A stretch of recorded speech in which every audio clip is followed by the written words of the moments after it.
Dans cette vidéo, on va voir les dictionnaires. Les dictionnaires, on a vu les tuples juste avant. Les dictionnaires, c'est presque le contraire, mais ça ressemble beaucoup quand même. Parce que les dictionnaires, ils sont mutables, c'est-à-dire on peut les transformer, on peut les éditer. Les tuples, on ne pouvait pas. Et ils n'ont pas d'ordre. Les tuples avaient un ordre.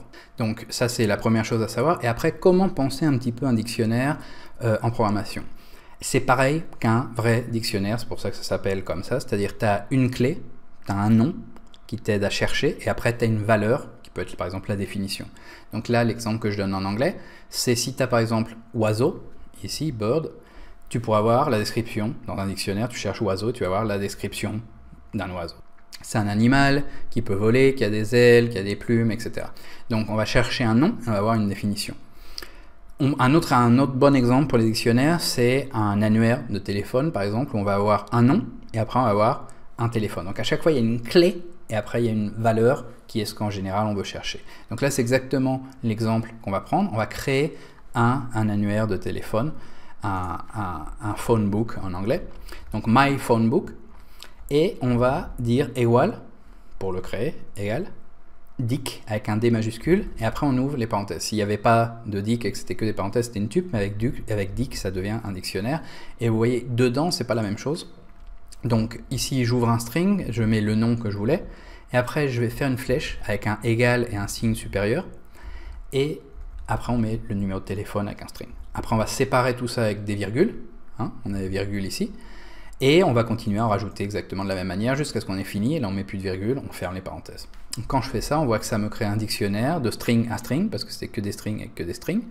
Et après, on peut voir les trois entrées qu'on a. Voilà, ça c'est les valeurs que tu as mis, et ça c'est les valeurs, ça c'est les keys, pardon, les clés, les noms que tu cherches, et ça c'est les valeurs que tu as stockées pour chacune de ces clés.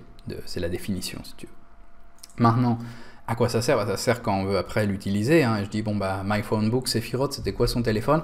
Sephiroth, son téléphone, c'était 111-1111. Voilà. Donc on peut après le chercher à partir du nom, comme on l'a fait un peu avec les name tuples, avec les tuples qui avaient des noms. Maintenant, comment on peut rajouter quelque chose? Donc, souvenez-vous, c'est pas comme les tuples, on peut rajouter quelque chose à un dictionnaire. Donc, on va prendre my phone book, le nom qu'il a, et on va rajouter une clé, entre guillemets, mais aussi entre crochets. Et après, on donne la valeur. Là, je fais un string, c'est 555 Pira, parce que c'est Monkey D. Luffy, le personnage de One Piece. Et c'est un pirate, donc voilà, c'est son téléphone Pira comme pirate. J'ai rajouté ça, ça me dit, ok, c'est la clé que tu as rajoutée. Je fais my phone book, et maintenant, je vois que j'ai une ligne en plus. C'est Monkey D. Luffy que je viens de rajouter. Et là, on voit vraiment qu'il n'y a pas d'ordre. Alors, si je le fais plusieurs fois, c'est toujours le même ordre. Mais bon, ça, je vais vous le montrer après.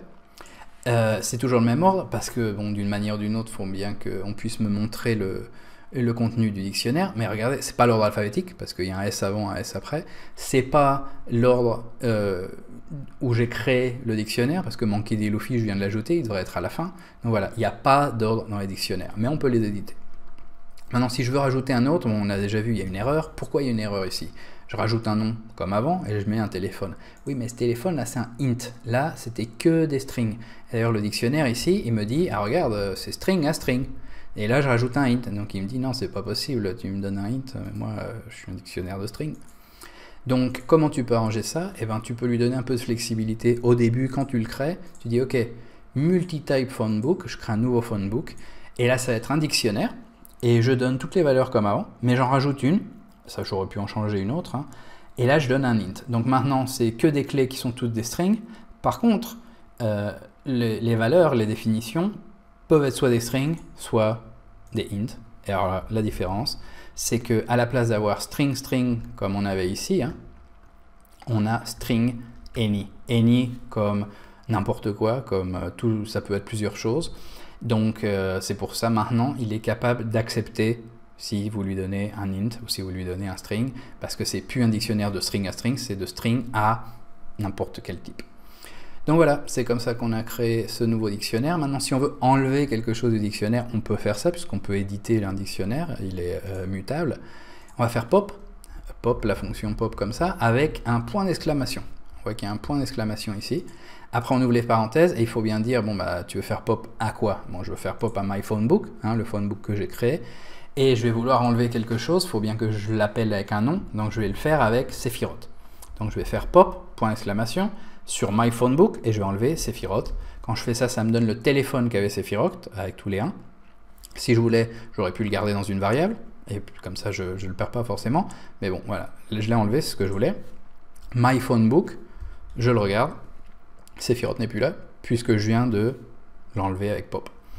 Maintenant, si je veux regarder, ça c'est un petit peu un piège, si je veux regarder myphonebook 1, c'est-à-dire le premier, c'est-à-dire Kiki, non, ça marche pas, parce que, souvenez-vous, il n'y a pas d'ordre dans les dictionnaires, c'est la dernière fois que je le dis juste pour jouer. Ça nous dit non, il n'y a pas la key 1, parce que ça cherche une key qui soit un int, là ça va pas marcher puisqu'en plus c'est un string, donc voilà, c'est pas possible, il n'y a pas d'ordre, il n'y a que des clés. Maintenant, si vous venez de Python, dans Python on crée des dictionnaires comme ça, avec des curly braces, comment on dit en français, des clés, bon je me souviens plus comment on dit en français, vous pouvez me le mettre dans les commentaires si vous vous souvenez, enfin bon, ce symbole là, les curly braces, c'est pour créer un dictionnaire en Python. Après on voit, je peux mettre les flèches comme on a fait, mais ça marche pas, ça ressemble beaucoup à Python, Julia, pour plein de choses, mais là on voit, ça me dit non, ça c'est un vecteur, ça va pas, c'est pas comme ça qu'on utilise ça. Donc ça marche pas. Si vous voulez créer un dictionnaire, c'est comme je vous ai montré au début, avec dict. Voilà, donc vous savez tout sur les dictionnaires. La prochaine fois on va voir les arrêts, donc vous êtes prêts pour la prochaine leçon.